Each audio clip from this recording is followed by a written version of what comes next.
Vous savez que dans les Téphilines, il est écrit Shema Israël Hashem Eloheinu Hashem Echad et d'autres parachiotes.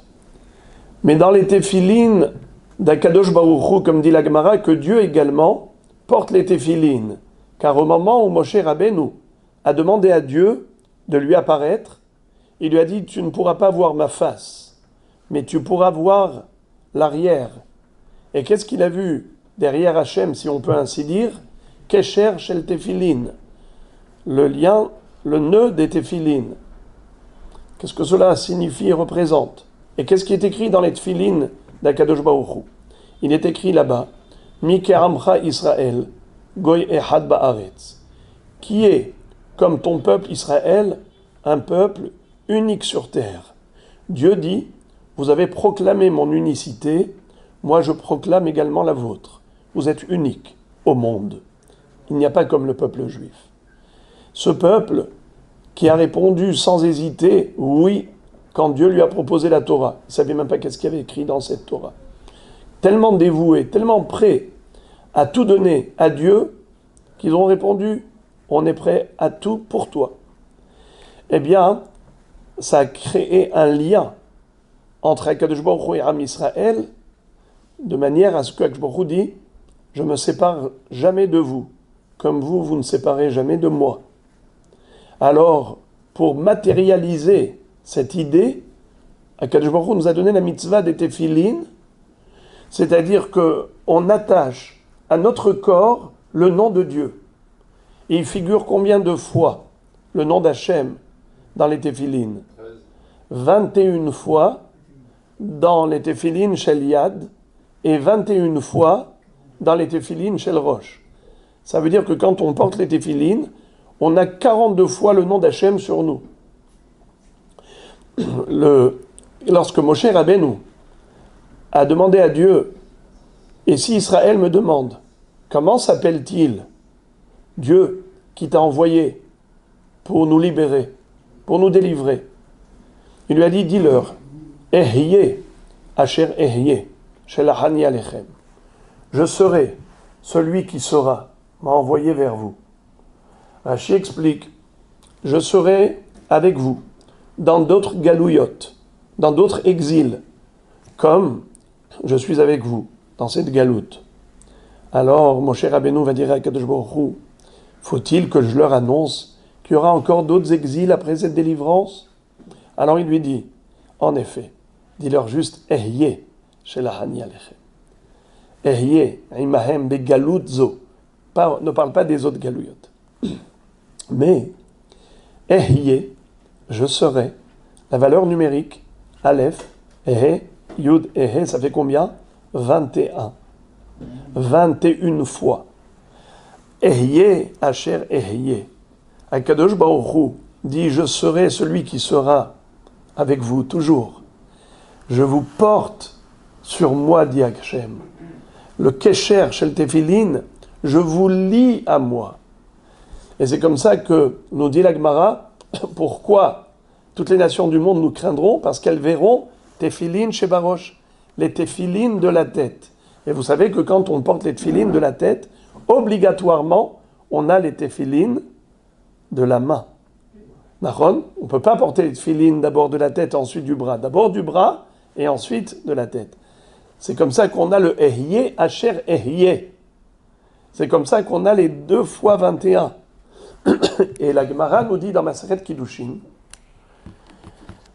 on a dit 21, 21, ça fait 42. Il y a un nom divin qui est constitué de 42 lettres. Ce nom-là, c'est un nom avec lequel Shmochou a créé le monde, qui est composé de 42 lettres. Vedibarta Bam. Bam, Bet Men. Bet c'est 2. Mem c'est 40. 42.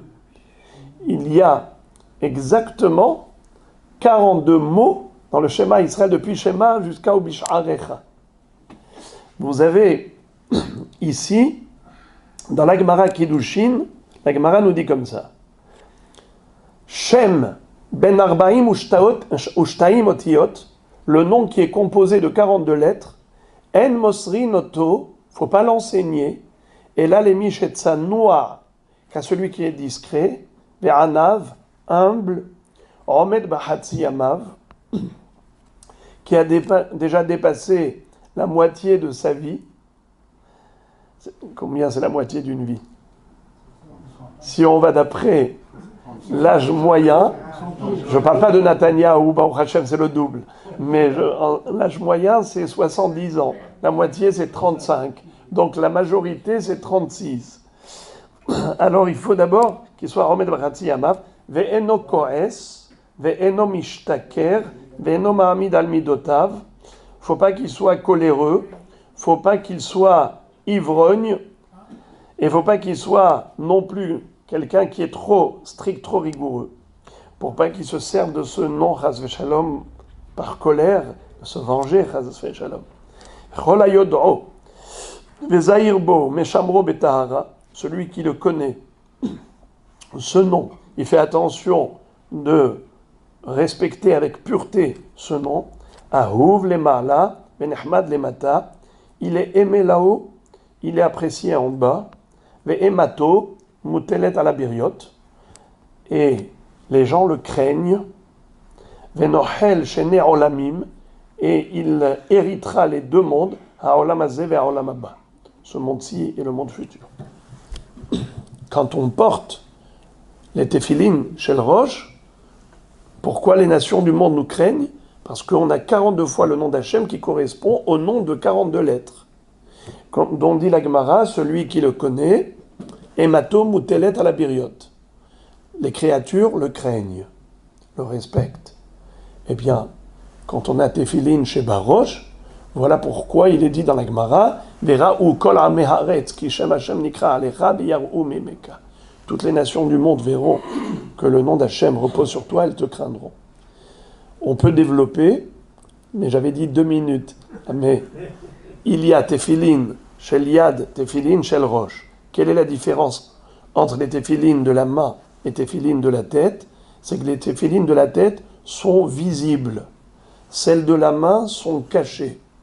Elles sont invisibles. Elles ne sont que pour nous, celui qui les porte. Vehaya lecha leot al yadecha ul zikaron ben einecha. Lecha leot velo la acherim leot. C'est un signe pour toi, le téphilin chez la main. Le téphilin de la main, chez Yad. Et chez le Roche, c'est visible. Veraou kol hameharetz. Qu'est-ce que cela signifie, représente? La chose cachée, la chose visible, eh bien c'est la manifestation de Dieu. Quand Dieu se montre, au moment où il fait des miracles à Israël, il se démontre, il se manifeste, il se montre.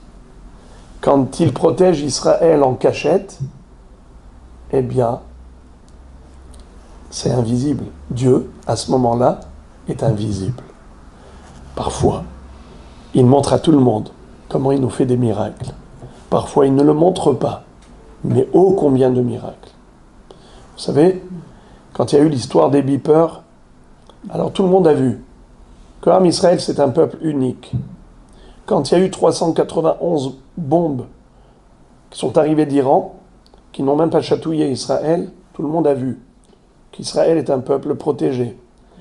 Quand ce kamikaze est arrivé à Tel Aviv, il voulait rentrer dans une synagogue où il y avait plus de 100 personnes, et il a explosé, lui il a explosé en 1000 morceaux avec sa bombe. Tout le monde a vu que Hachem protège Israël.